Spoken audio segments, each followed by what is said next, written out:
Hello and welcome to Spirit Touch Lessons from the Sanctuary.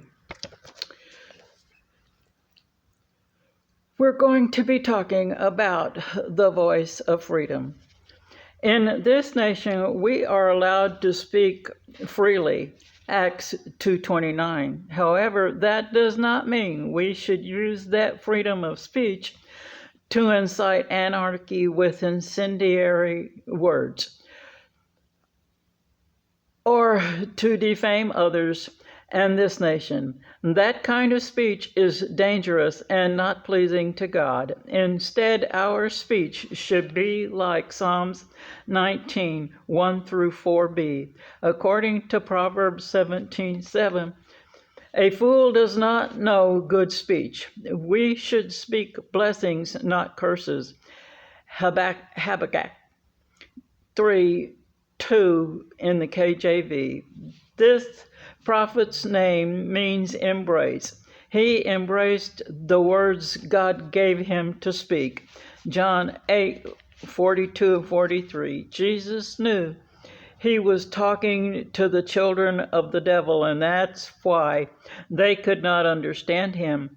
We should also speak words of wisdom and Colossians 4:5, along with Titus 2:6 in the KJV. We are not to use threatening talk. When we do have to talk to someone about the truth of their misdeeds, we are to do so with love. We are not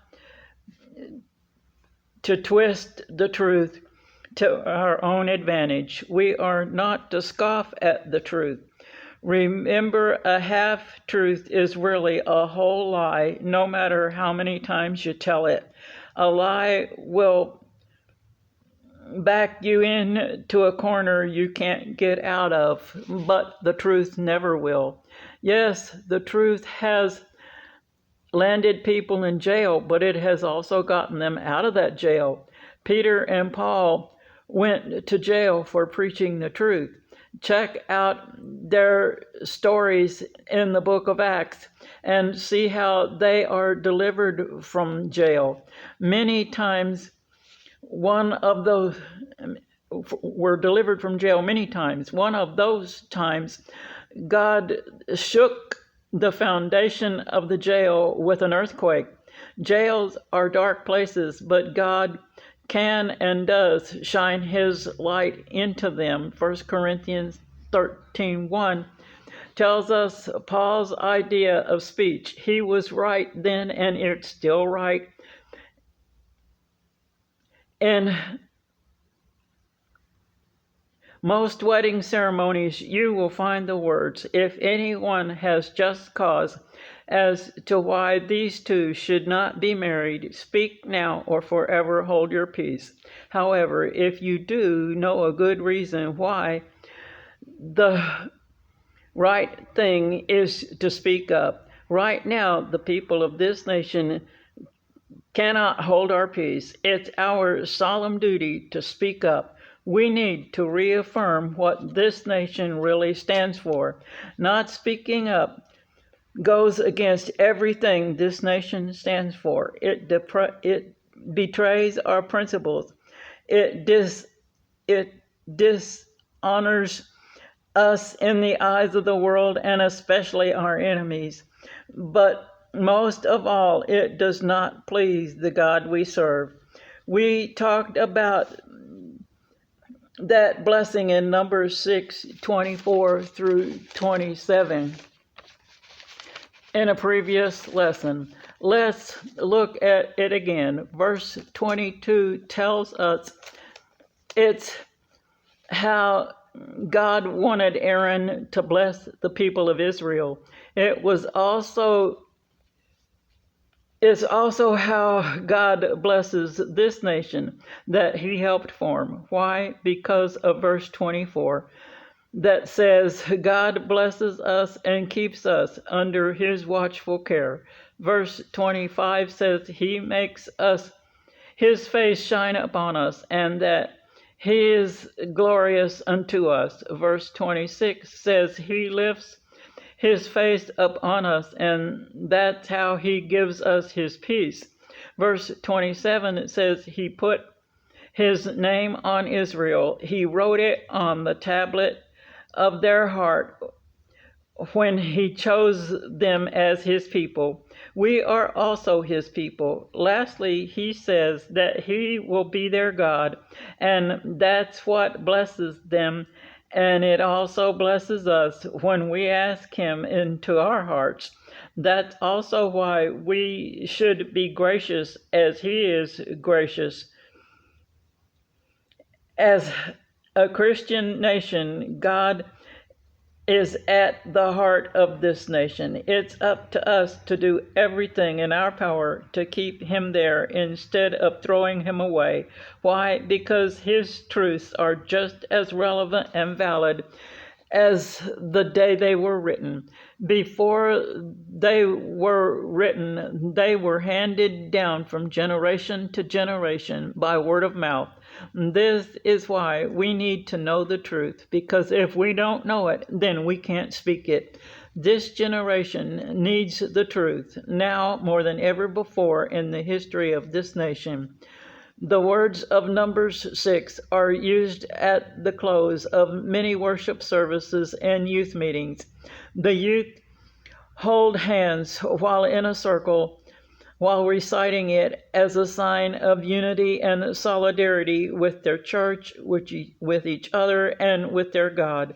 Here's a thought. Maybe those in our Congress and Senate should begin each session with those hallowed words. Why? Because they are words of love and grace.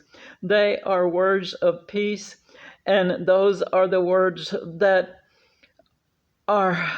that will allow healing to begin. One thing the voice of freedom is to do James 4:7. Jesus did that by quoting the word when he was tempted. Another way is to stand steadfast in our faith. 1 Peter 5:5 tells us, God resists the proud and gives his grace to the humble. Then check verse 6. It's a real eye-opener, as is verse 8. It said that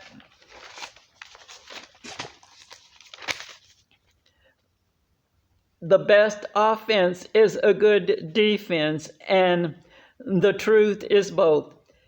How sad that the truth is offensive to some, and those get very defensive when they hear it. The voice of freedom tells us that this is a sovereign nation. God is our sovereign ruler. We need to yield to his sovereign rulership. It's the only way we can be indivisible. When someone starts spouting lies about what this nation stands for, suggest they take a hard, close look at the Bill of Rights, the Declaration of Independence, and the Constitution, because God is our sovereign. There's no separation between him and us, because we are the states. We populate all 50 of them. That means we are also the church, meaning there's no separation of the church from the state unless we sin by separating ourselves from the church. The words are among the most famous and familiar and economical in the liturgies of Judaism and Christianity.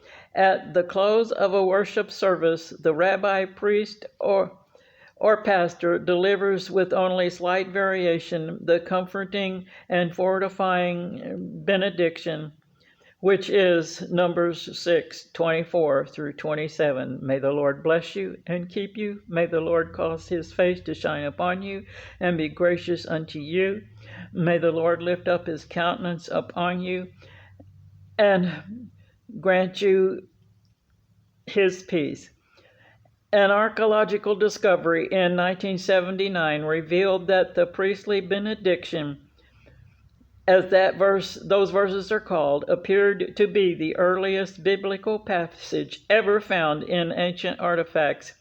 Two tiny strips of silver, each wound tightly like a miniature scroll and bearing the inscribed words, were uncovered in a tomb outside Jerusalem and initially dated from the late 7th or early 6th century BC.